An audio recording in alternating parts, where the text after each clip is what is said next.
নমস্কার বন্ধুরা, আশা করি নিশ্চয়ই ভালো আছেন। নতুন একটা পর্ব নিয়ে আজকের ব্লগ, সঙ্গে থেকে পুরোটাই দেখবেন, আশা করি নিশ্চয়ই ভালো লাগবে। কয়েক বছর ধরে টানা চেষ্টা করার পর আজ সফলতা পেয়েছি। এই গাছটা কয়েক বছর ধরে লাগানোর চেষ্টা করছি, কিন্তু কিছুতেই না, একটু বড় হয় আর শুকিয়ে যায়, তখনই মন খারাপ হয়ে যায়, আবার লাগায়, হাল ছাড়িনি। কিন্তু দেখতে বেশ ভালো লাগছে, ফুলগুলো তুলতে যদিও মায়া লাগে, তবুও মাঝে মাঝে একটু করে তুলি, শুকিয়ে তো ঝরেই যাবে। নার্সারির চারা, এমনি ডাল অনেকবার লাগিয়েছি।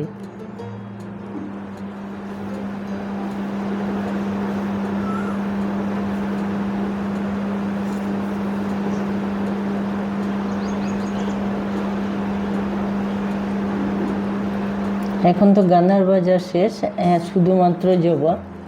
প্রতিদিন যদি অনেকগুলো করে ফুল পাওয়া যায়, বিশেষ করে জবা ফুলটা কালী মন্দির, মনসা মন্দির এইগুলোতে দেওয়া হয়। সকাল থেকে উঠে গরম, প্রচণ্ড গরম পড়েছে, মনে হয় যতগুলো কাজ সারা হয় সবগুলোই একসঙ্গে সামলে নিতে পারলে আরও ভালো হয়। পরপর হতেই থাকে। এটা ছিল সাদা একদম পাতি করবি। এটাকে প্রথমে ওই গোলাপি ভেবে লাগিয়েছিলাম, কিন্তু না, আজ অনেকগুলো পেয়েছি। এখানে আজ মনসা পুজো আছে, মনসা পুজোয় কিছু দেবো আর কিছু ঘরের পুজোতে রাখবো। কালী মন্দির, মনসা মন্দির যেদিনে বেশি পাই একটু করে দেয়া হয়। আর আজকে ভেবেছি যে সকাল থেকে সবগুলো সারবো, তারপর আলাদা কিছু পারলে একটু দেখাবো। কিছু শুরু করে রাখি, কিন্তু দেখাতে পারি না। যে রান্নার সময় বা অবসর সময় যে টুকটাক কাজগুলো করি, মাঝে মাঝে মনে করতে করতে যেন হারিয়ে যায় যে এই কাজগুলো তো আগে দেখতাম, আমরা অন্য কিছু করতাম, একটু পড়াশোনা এসব নিয়ে ব্যস্ত, আর করতাম মা। কিন্তু সময়ের সঙ্গে পরিবর্তন, আমি মাঝে মাঝে ভাবি যে মায়ের কাজগুলো এখন আমরা করছি, এরকম মনে হয়। বাড়ির গাছে যখন কলাগুলো পূর্ণ বয়স হয়ে যায়, আম কলা, আর একটু বেশ রঙও ধরে আসে, তখন বাড়িতে এনে এইভাবে চটের বস্তাতে রেখে দিই। আমরা কোনো ওষুধ দিয়ে পাকাই না, আর এটা বাড়িতে এভাবে ধীরে ধীরে পাকলে অনেক দিন থেকে যায়। মাকে দেখেছি যেভাবে টুকটাক কাজগুলো সেভাবেই করার চেষ্টা করি। মা কোনো জিনিসই নষ্ট করতো না, একটু যত্ন সহকারে রাখতো। বাড়িতে খাওয়া, সবাইকে দেওয়া ধীরে ধীরে হয়। এভাবে দোকানের মতো বেশ আলগা করে রাখলে অনেকগুলো দিন ভালো থাকে। আর একটা খুব মজার জিনিস দেখাবো, টেবিলে স্ট্রবেরি। এটা খুব মূল্যবান একটি গাছ, আমাদের বেশ কয়েকটা গাছ লাগিয়েছে, তার মধ্যে এই প্রথম নতুন গাছের প্রথম ফল টেবিলের স্ট্রবেরি। খুব নরম গাছ, বেশ যত্ন করে না রাখলে গাছটা কিন্তু নষ্ট হয়ে যায়। আর বড় জমিতে দেখেছি স্ট্রবেরি চাষ, পুরো সিমেন্টের ওপর, আর গাছটা শুধু গোল মতো, শুধু গাছের গোড়া যেটা সেটা মাটিতে থাকে, আর পুরো পরিষ্কার পরিচ্ছন্ন সিমেন্টের জায়গার ওপরে স্ট্রবেরি চাষ হয়। আমরাও একটা ডিশে করে রেখেছি, দেখতে বেশ ভালো লাগছে। তো স্ট্রবেরি একটা এমনই ফল, পাখিরা প্রচুর নষ্ট করে দেয় খেয়ে। যেখানে চাষ হয় একদম পুরো ঘেরা জায়গার মধ্যে, দেখতে দারুণ লাগে লাল লাল ফলগুলো। সকাল থেকে এসব টুকটাক চলতেই থাকছে, প্রচণ্ড গরম। আর খামারে একটা বড় মতো নিম গাছ ছিল, কয়েকটা ডাল কেটেছে, তাই এই পাতাগুলো নষ্ট না করে পরিষ্কার করে একটু ধুয়ে বেছে রোদে শুকিয়ে রেখে দেবো। সারা বছরে যখন খুশি এগুলো কিন্তু অনেক কাজে লাগবে। আর কি কি কাজে লাগবে সেটা পরে দেখাবো। একদম মুড়মুড়ে করে শুকিয়ে রেখে দেবো এগুলো।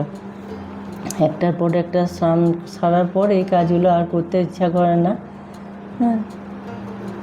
ছোটোবেলাতে বেশ মনে পড়ে, নিম ভাজা করলে একদম দূরে বসতাম মায়ের থেকে খেতে, আর মা মেখে সব ভাই বোনদের ছোট্ট একটা করে গুলি পাকিয়ে দিতে হয়, এটা খা তাহলেই কাজে লাগবে। এগুলো সারার পরে এবার আনচান লাগছে, প্রচণ্ড রোদ্দুর।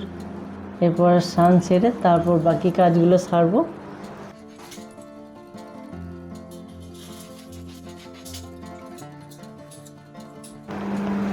দিনের শেষে যেদিন খুব বেশি ক্লান্ত লাগে, সেদিন মনে মনে ভাবি যে দেখি তো হিসাব করে আজ সারাদিন কী কাজ করলাম, কি না মূল্যবান না গুরুত্বপূর্ণ, তাহলে এত ক্লান্ত কী করলাম সারাদিনে।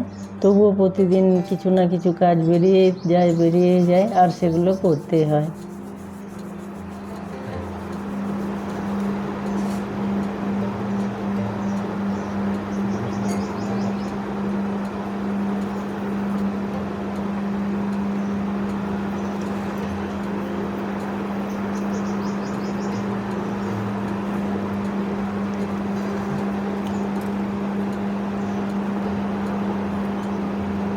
যতটুকু টাইম শুধু ফ্যানে থাকা যাচ্ছে সেইটুকু টাইম, আর বাকি তো একদম যা তা অবস্থা।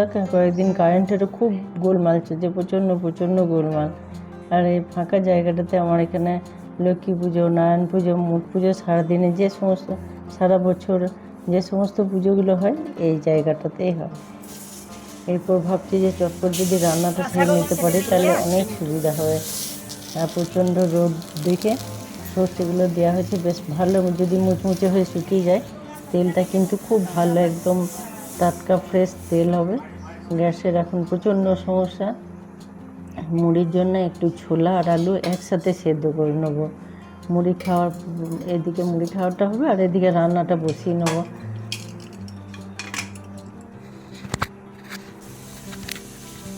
একটা করে চলতেই থাকে। গ্যাসটাকে একটু সেভ করার জন্য এখানে একটু জল বসিয়ে দিয়েছি। ভাতে দ্বিতীয়বার যে জলটা দেবো সেই জলটা এতে ঢেলে দিলে অনেকটাই তাড়াতাড়ি হয়ে যাবে। আজকে একটু কেটে রেখেছি পটল, আলু আর সজনে ডাঁটা, তো শেষের দিক এইগুলো দিয়ে একটা সবজি হবে। আর রান্নার শেষে খাওয়ার একটু দেরি থাকে, সেই সময়ে এরকম টুকটাক কাজ, একটু আসন কুরুশের কাজ, বিভিন্ন রকম এক দিন করে দেখাবো। একটু করে সেলাই রাখা থাকে শুরু করে। এখন 2টো বস্তা কেটেছি, এই 2টো বস্তা কাটলে 4টে আসন হয়। টুকটাক তো এখন আর তো চটের বস্তায় তেমন কাজ হয় না, এগুলো চটজলদি হয়ে যায় বলে এই বস্তাগুলোতেই কাজ করা হয়। যতই টেবিলে খাওয়া হোক বা কেনা আসন ব্যবহার করা হোক, জন্মদিন বা বিশেষ কোনো সময় যদি এমনি নিজে হাতে বানানো আসন দিয়ে বেশ নিচে বসে খাওয়ানো যায় তাহলে কিন্তু বেশ ভালো লাগে। একটা ডিজাইন শুরু করা থাকে, একটু করে ঠিক শেষ হয়ে যায়। তারপর নিচে কাপড় বসানো, সাইডগুলোতে কুঁচি দেওয়া, অনেক কাজ থাকে। শীতের সময় যেমন টুপি, মাফলার, তারপর বিভিন্ন রকমের টুপি এগুলো করা হচ্ছিল। এখন আর ওইগুলো ভালো লাগবে না, বেশি উলের কাজ করলে কেমন গরম লাগে। এখন এই টুকটাক যে বেঁচে যাওয়া উলগুলো ছিল সেগুলো দিয়ে এই কাজ হবে, আসন, কঞ্চি, পোস্ট। এরপর এখানে যে মনসা পুজো আসছে বললাম, প্রতি বছর এই দুপুরের টাইমে পুজো নিতে আসে। এখানে গোটা পুরো গ্রাম মিলে পুজো নিয়ে যায়। ফল, মিষ্টি, আতপ চিড়ে, ঘি, দুধ যার মতো থাকে সাধ্য মতো সবাই দেয়। আর মন্দিরে যখন আমরা যাব সন্ধে দিতে, সন্ধেবেলায় ওইখানে কি হয় সেটা দেখাবো। প্রচুর ভক্তরা এসছে এখানে, ওরাই পুজোটা নিয়ে যায়।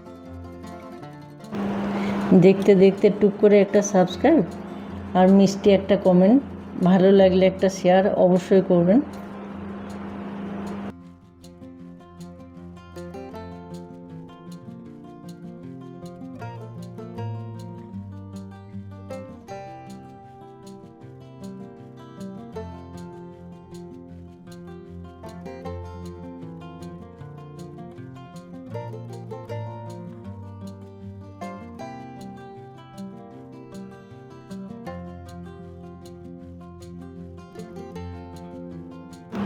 এই প্রচণ্ড রোদ গরমে এদের শুকনো মুখগুলো দেখে খুব মায়া লাগে। 2 দিন ধরে হবিষ্যন্ন, ফল জল এরকম খেয়ে যেদিন পুজো হয় সেদিন শুধু একদম নির্জলা উপোস থাকে। তারপর যখন পুজো হবে, পুজোর শেষে ওরা জল খায়। আর এত বড় দিন, এখন খুব কষ্ট। মন্দিরে প্রদীপ দেওয়ার পরে এবার মনসা মন্দিরে দেখবো ওরা কেমন সাজিয়েছে। আর এটা তো অসময়, ফাঁকাতে একটাই পুজো, এই সময় বেশ সুন্দর সাজিয়েছে, দেখতেও কিন্তু খুব ভালো লাগছে।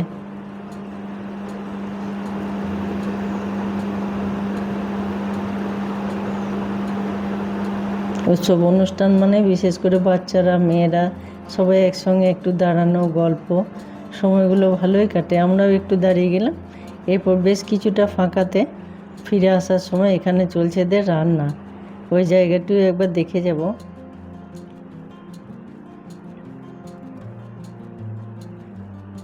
দেখো এখানে একদম মাটির উনুন দিয়ে আজকেই তৈরি করেছে উনুনগুলো, কাঠের জালে এখানে চলছে ভোগ রান্না। পুজো শেষে সবাই প্রসাদ পায়। তারপর বাড়ি ফিরে তো প্রতিদিনের মতো আছেই আমাদের সব কিছু, তাই এখানে একটু দাঁড়িয়ে ঘুরে ফিরে দেখলাম রান্না অনেকটা সেরে ফেলেছে। এরপর বাড়ি এসে সন্ধ্যেবেলা একটু করে সবাই টিফিন সেরে, এখন তো এত এত নতুন আলু বাড়িতে, এই আলু দিয়ে করবো আজকে আলুর পরোটা। প্রতিদিন তো রুটি রুটি একঘেয়েমি ভালো লাগে না, এখানে একটু জিরে, শুকনো লঙ্কা অল্প ভালো করে গুঁড়ো করে আলুটা মেখে, এর হচ্ছে মেন হচ্ছে পুরটার মুখটা এভাবে বন্ধ করা, বেশ ভালো করে মুখটা বন্ধ করে তারপর আলতো করে বেলে একটু সেঁকে নিলেই হয়ে যাবে। আমরা এইভাবে খুব সাধারণভাবে বানাই মাঝে মাঝে, খেতে কিন্তু দারুণ লাগে, খুব সহজের মধ্যে। প্রতিদিন যেমন রুটির ময়দার আটাটা মাখা হয় ঠিক তেমনই মাখা, এটাতে আটাটাতে আর কিছু দিই না, শুধু পুরটা দিয়ে একটু তেল দিয়ে সেঁকে নেওয়া। আটা দিয়ে একটু বেলাটা আলতো করে না বেলে পুরগুলো বেরিয়ে যায়, আর পুরগুলো বেরিয়ে গেলে তাওয়াতে কিন্তু একদম ধরে যায়।